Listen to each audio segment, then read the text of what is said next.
সত্যি কি প্রশ্ন ফাঁস হয়েছে কিনা এবং এটা কিভাবে সম্ভব উনি বিশ্বাস করতে পারছেন না। তবে তার এই প্রসঙ্গে যাওয়ার আগে আমি একটু বলতে চাই যে এই যে বলছেন যে মেধাবীরা কিভাবে চাকরি পাবে। সত্যি কথা বলতে মামুন, আমি আসলে নিজের কাছে এই প্রশ্নটা বারবার করছিলাম। আমি এই পরীক্ষাটি দিই, উদাহরণটি দেই।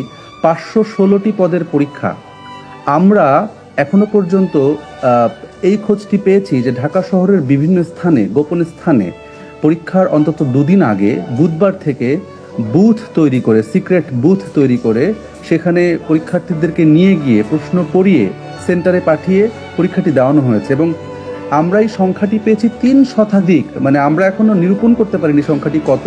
আমি একজন এই চক্রের এক সদস্যকে জিজ্ঞাসা করেছিলাম যে অবস্থা দৃষ্টি আমার মনে হচ্ছে যে এটি হয়তো 600-700 ছাড়িয়ে যাবে। তো পদ হচ্ছে 516টি, এবং সেইখানে যারা প্রশ্ন পেয়েছে তাদের সংখ্যাই হয়তো 600-700। তাহলে ফাইটটা হচ্ছে যারা প্রশ্ন পেয়েছে, জালিয়াত জালিয়াত লড়াই হচ্ছে।